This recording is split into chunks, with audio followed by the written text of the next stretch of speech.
Welcome to the virtual launch of the Recovery Can't Wait campaign.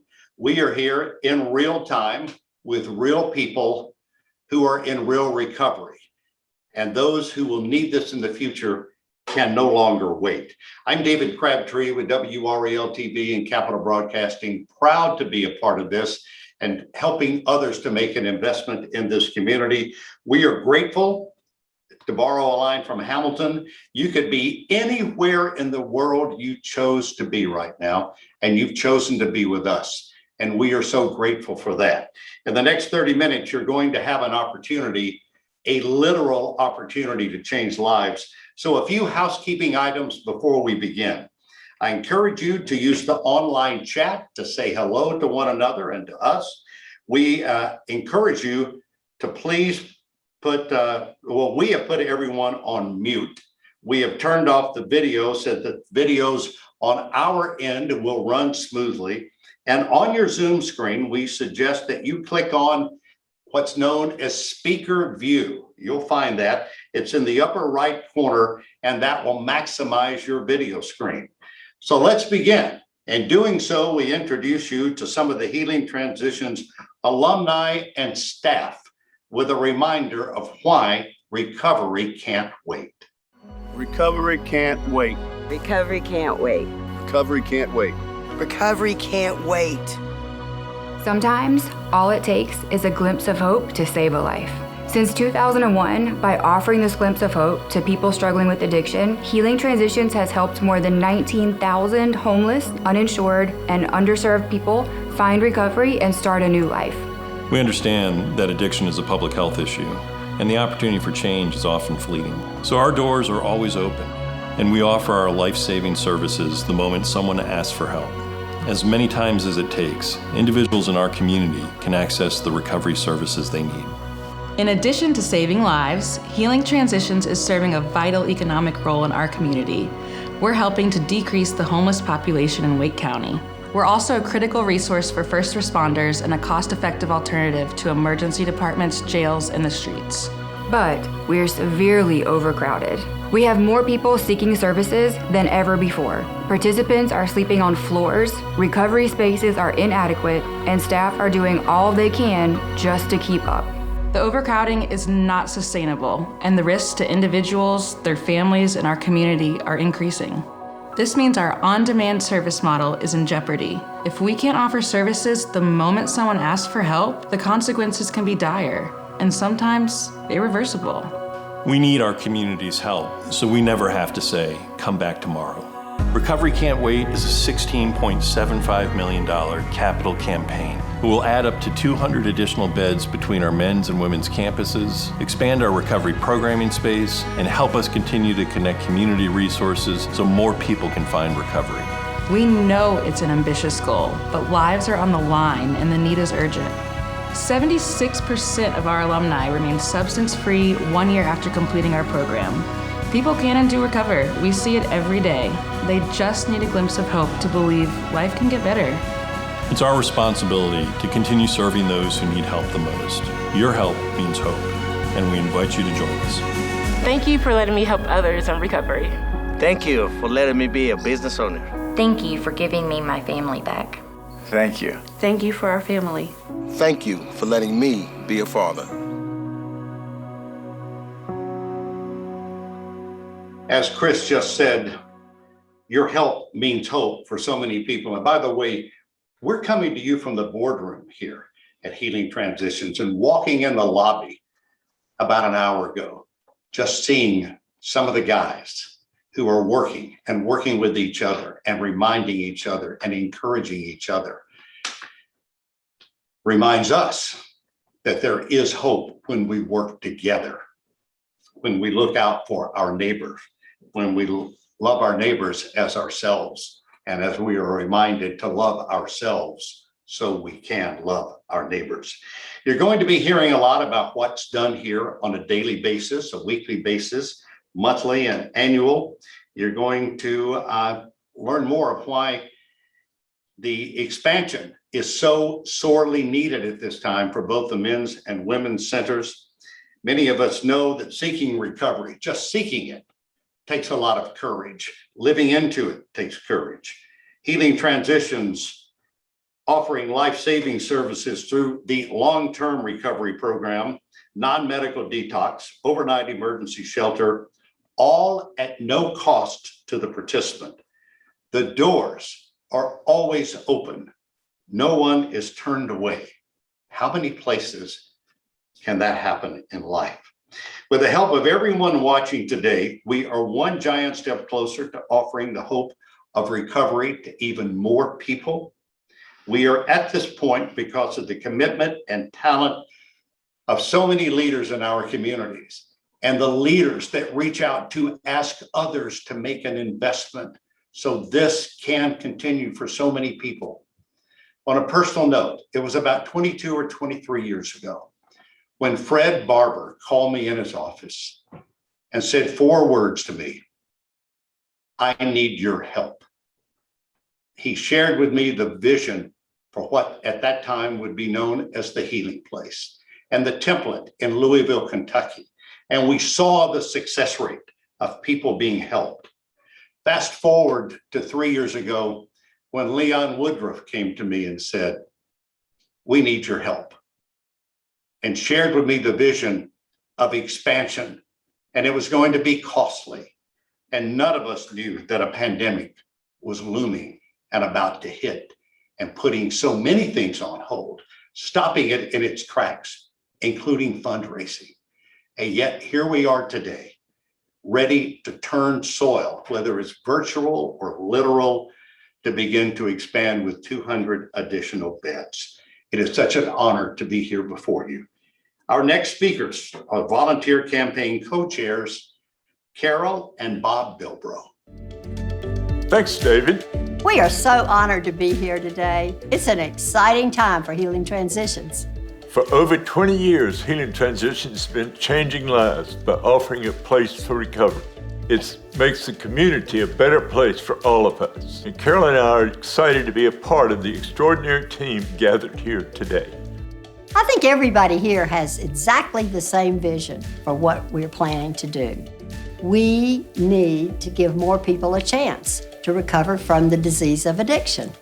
Our communities responded wonderfully to the urgent need to add more space at the men's and the women's campuses. And we are so grateful that we are now in reach of our campaign goal. We have raised 93% of our $16.75 million, and we are thrilled that you have helped us do this. Today, we're breaking ground in a fun way to launch the community phase of our campaign to help us reach this goal. So thank you. Thank you for sharing in this day with us today, and thank you for helping us do this. We will reach our goal. Thank you, Carol and Bob. On behalf of all of us who are connected with this wonderful project, we appreciate you both very, very much. And certainly those who will be helped by the expansion of Healing Transitions. I'm Waltye Rasulala, a member of the Healing Transitions Community Gifts Campaign and also this expansion campaign. I'm a member of their steering committee. Like David, I remember Fred Barber's enthusiasm for when he wanted to get this project started and off the ground. So it looks like 20 years later, we've not only become a success, but we're expanding to be even more successful. The expansion campaign is an exciting event. It will mean that more people will be able to experience the power of recovery. We're so glad that you are here with us to celebrate this historic moment. Now, because of COVID-19, we had to get just a bit creative with our symbolic groundbreaking ceremony. But we know that recovery cannot wait. So next up, you will see a wonderful video montage of many different interpretations of groundbreaking by donors, volunteers, staff, and alumni.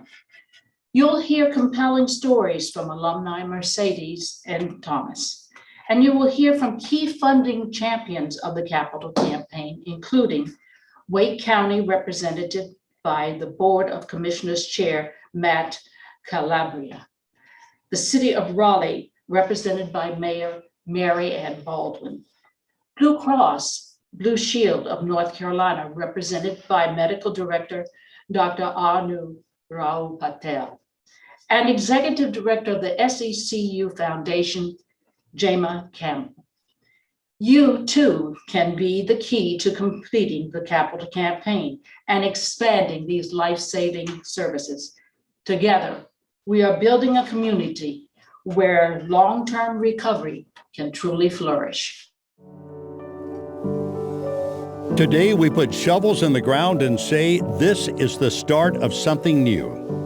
We're breaking ground to expand Healing Transitions, and you can see the joy and energy of this new beginning on the faces of people who are helping make it possible. Recovery takes a village.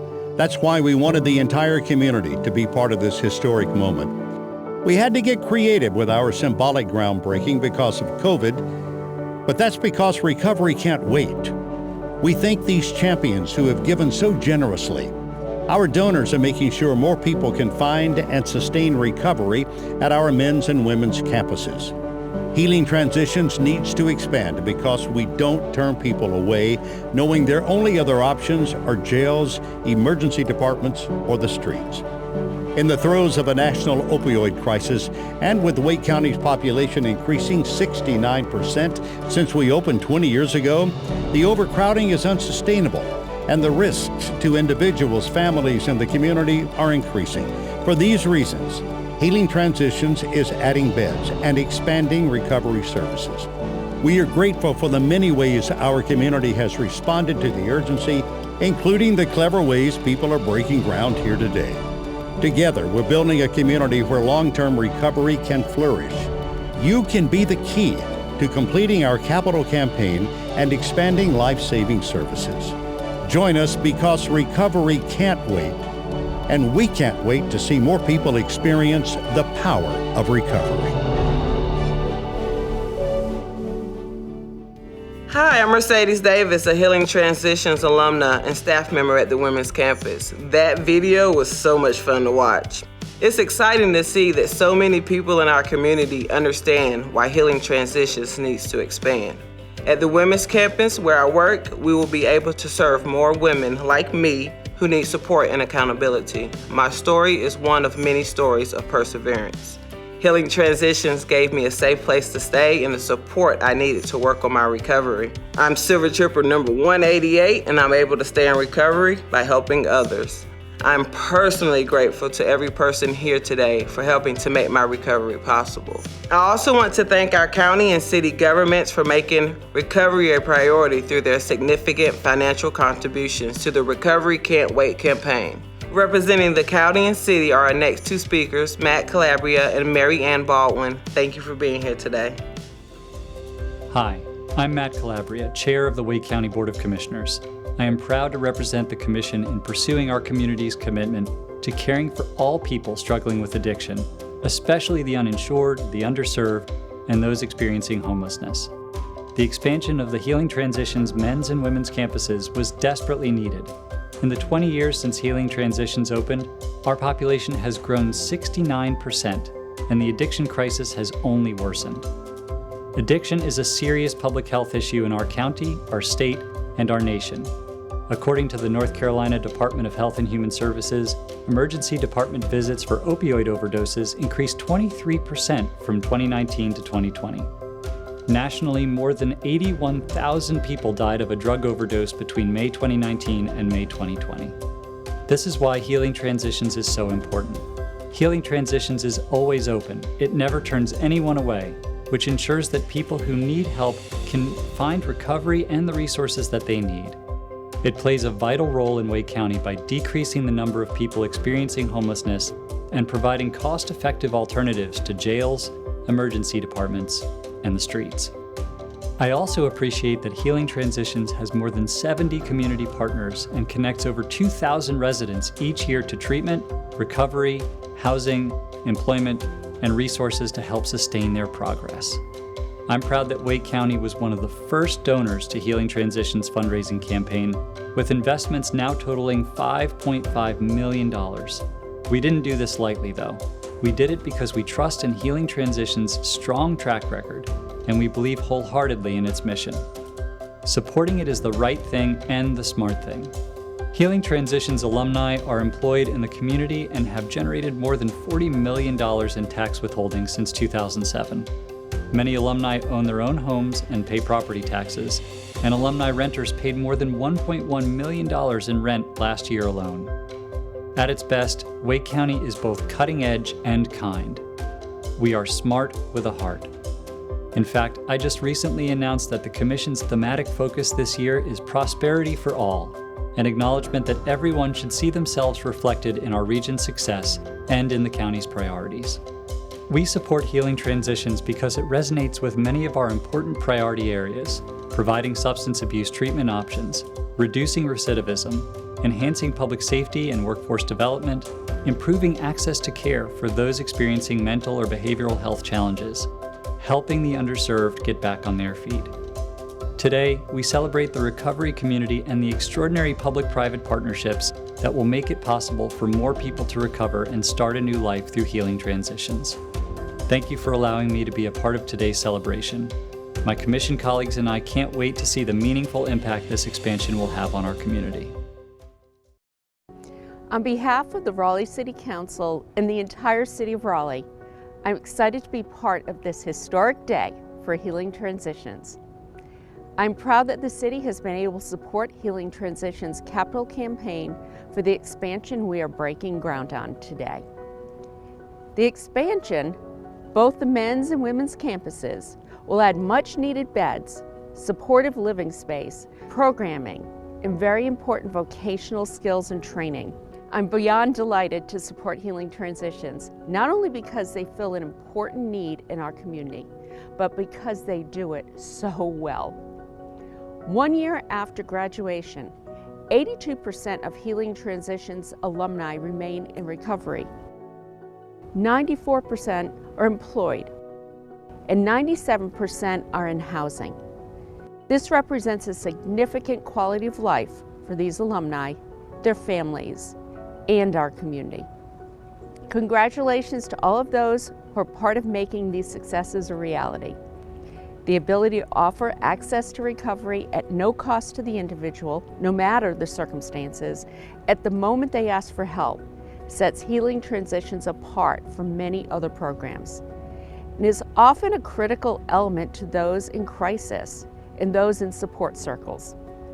Another element that sets Healing Transitions apart and really supports long-term recovery is the innovative peer-to-peer program.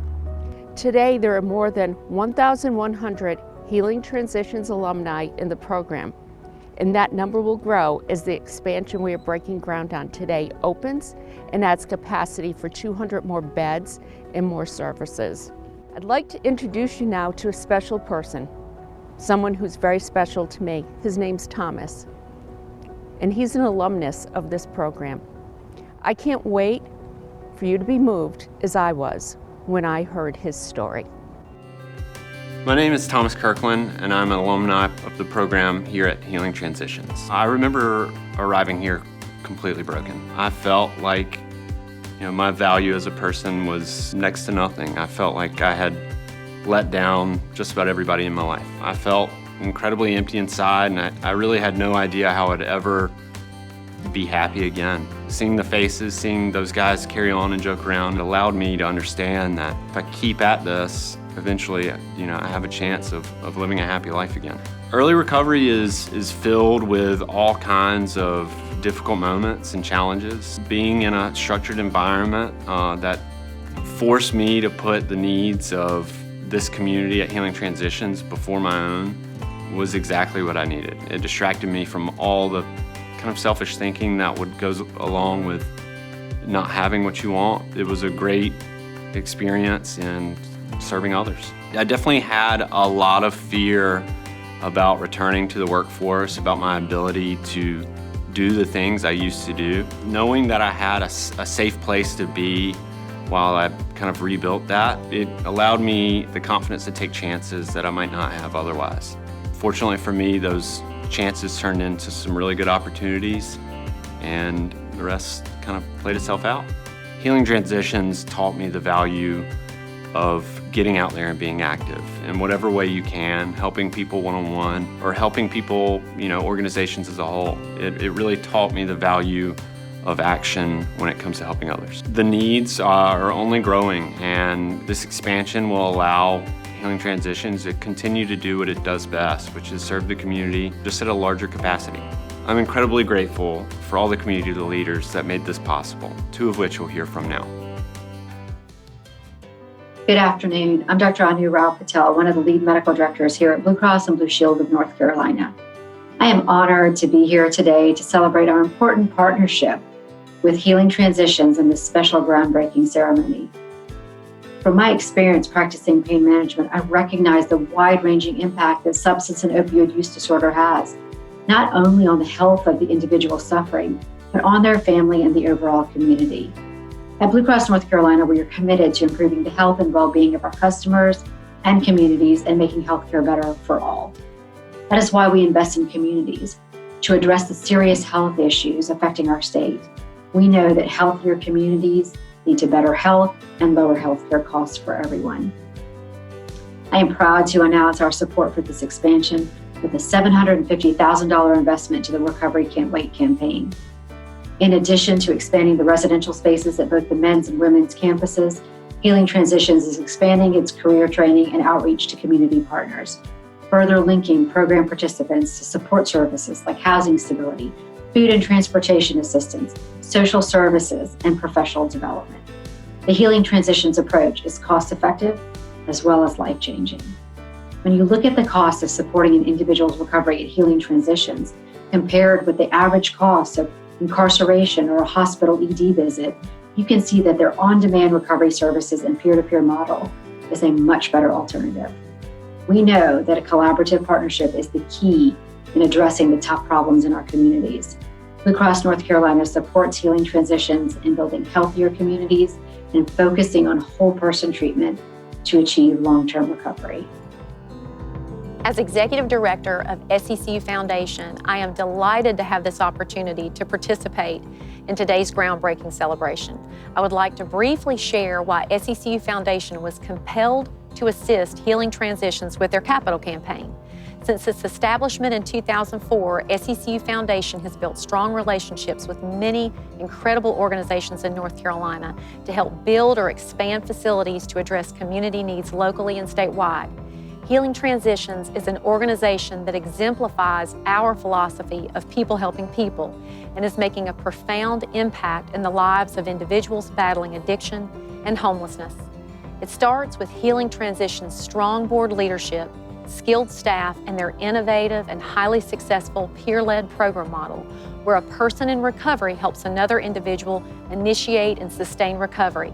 They not only advocate for those in recovery, but for their families as well, providing them with education and support about addiction and recovery. The courageous work of this organization over the past 20 years has saved lives and brought so many families back together. In fact, Healing Transitions has served more than 20,000 individuals in that time. We share and applaud their commitment and dedication to tackling the issues of addiction and homelessness and the devastating effects it has on the family structure. It is sometimes hard to imagine what people are going through if you're not directly affected by these issues. Nonprofits like Healing Transitions are important to the health of communities, providing vital services that help people return to meaningful and productive lives. This campaign is quite an undertaking. They have identified the urgent need to expand their program and shelter facilities, but they cannot do it alone. The SECU Foundation is funded by the contributions of SECU members, and thanks to their generosity, SECU Foundation is excited to provide Healing Transitions with a $500,000 grant, which will increase their impact as a leader in peer-driven recovery services. On behalf of my fellow credit union members, we are proud to support Healing Transitions, knowing they will greatly increase their capacity so that even more individuals in our community have safe and immediate access to their life-saving program and services. Thank you. We thank you. Peer-to-peer modeling is in the business community as well and service amongst the community members. That peer-to-peer model obviously is working very well for Mercedes and Thomas And we're so thankful that you shared your very personal stories. I'm honored now to introduce our next two speakers, Barbara and Jim Goodmon. Capital Broadcasting and the H.A. Fletcher Foundation, instrumental in the founding of Healing Transitions. It was more than 20 years ago. Barbara was one of three visionaries who helped create what was then called the Healing Place of Wake County. I mentioned Fred Barber earlier, along with Barbara and Maria Spalding, saw the need. They garnered the support. They challenged people to make a difference, and what a difference we have made. And today these families remain involved, with Evelyn Barber, Maria, and Barbara serving as honorary tri-chairs of this Recovery Can't Wait campaign. Barbara serves on the Healing Transitions Board of Trustees. Jim has helped build collaborative partnerships with Dix Park and the city of Raleigh. And today they have an exciting announcement to make regarding the A.J. Fletcher Foundation, where Barbara is president and Jim is board chair. Ladies and gentlemen, my pleasure to welcome Barbara and Jim Goodmon. My name is Jim Goodmon. When I'm at Healing Transitions, I'm known as Barbara Goodman's husband. I'm also chairman of the board of the Fletcher Foundation.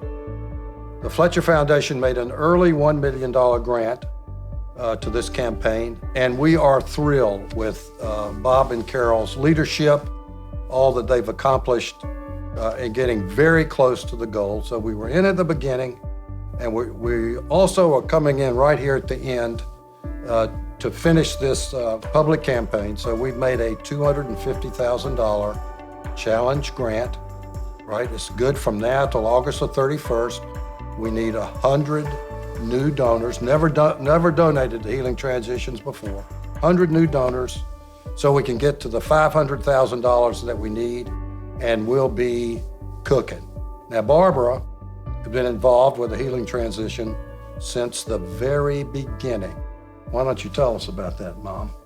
In 1997, Maria Spalding, Fred Barber, and I went to Louisville, Kentucky to see a program that was working with addicted individuals and having much success. What was going on in Wake County at that time, in Raleigh, was that there were many drunks on the street, and they had many addiction problems and homelessness problems. There were no services. So if EMS picked them up, they had to take them to the hospital. Police take them over to jail. There was no help for addiction. The Healing Place came in. We were able to raise $4 million. Governor Hunt gave us, leased us the land, which was really a wonderful gift and a wonderful place for us to be. And one of the things the governor said to me when I was working on this is that, are you going to stay involved in this, Barbara, or are you moving on? And I said, I promise you that I will be involved with the Healing Place as long as I'm able. Here we are today. We've had some expansions. This is a really big expansion. Addiction really can't wait. And the Healing Place did and continues to do everything that we were told that it would do and more. We hope that you will help us and come and visit if you would like and see for yourself exactly what the Healing Place does. Please think about making a contribution so that we can complete this fund. Bob and Carol Bilbro have done a wonderful job, and this campaign is almost over. We're almost ready to start building. We ask for your generosity. Thank you so much, Barbara and Jim. And thank you to everyone at the A.J. Fletcher Foundation for supporting those who want to find and sustain recovery at Healing Transitions. The Foundation's matching grant challenge is an exciting way to help complete this campaign. And you can be the key to us reaching our goal through your donation. It is an honor to be here today with all of you who care so much about making our community stronger. Our next and last speaker is Chris Budnick, Executive Director of Healing Transitions. Chris is a talented leader who has been working in the addiction treatment and recovery field for 25 years. He will offer some closing thoughts to end our gathering. Thank you, Waltye. And thank you everyone for being here, taking time out of your afternoon to join us. I really appreciated David describing the spirit when he walked in, and I could hear coming from the women's campus, the loud cheers when Mercedes started telling her story. It's just amazing. Also want to say a special thank you to Bob and Carol Bilbro. Carol, wishing you a speedy recovery. Thank you so much to Wake County, the city of Raleigh, Blue Cross Blue Shield of North Carolina, and the SECU Foundation. And thank you, AJ Fletcher Foundation, for your decades of support to us. A guiding principle for Healing Transitions is to provide services on demand. That's critical to what we do. As you heard, there's been a 69% increase in Wake County's population. And we've made adjustments over the year to accommodate that, added bunk beds, gotten mats. But our campuses were designed for a total capacity of 253 beds. By January of 2020, we were averaging 348 individuals per night, with men and women sleeping on classroom floors, sleeping in the community room. The overcrowding had become unsustainable. So we faced a choice. Do we start saying no, risk health, safety, and lives? Or do we expand and help more people find recovery? Thanks to you, you've helped us make the right decision to expand. We see recovery. We see the community that supports recovery. We know that recovery is possible, and we know that recovery can't wait. So, what can you do? Well, you can be the key by donating to our Recovery Can't Wait capital campaign. Many people have donated in honor of somebody in recovery or somebody who has passed away. We know that there are many people who have supported this campaign, and if you've done that, we invite you to support again. If you're attending this presentation and this is your first opportunity to learn about the capital campaign, your support can count towards the new 100 donors that we need to obtain by the end of August. All gifts count, new and returning. No gift is too small, no gift is too big in helping us meet this very generous challenge that the AJ Fletcher Foundation has offered. Look in the chat and see the links in there. Follow us on social media. Pay attention for updates that will be coming as we hit important milestones in our capital campaign, our construction, and our fundraising goals. We'll keep in touch with you. And we know that sometimes all it takes is a glimpse of hope to save a life. And your help means hope. So we thank you. We invite you again to be the key in donating to the Recovery Can't Wait campaign and helping us finish out this fundraising goal. I want to thank you again for the generosity of your time and your support on this Thursday afternoon, and want to let you know that we're deeply grateful, the staff, the board, our current participants and alumni, for all your support in making recovery possible. This concludes our program, and I again want to thank you for joining us today. Have a wonderful afternoon.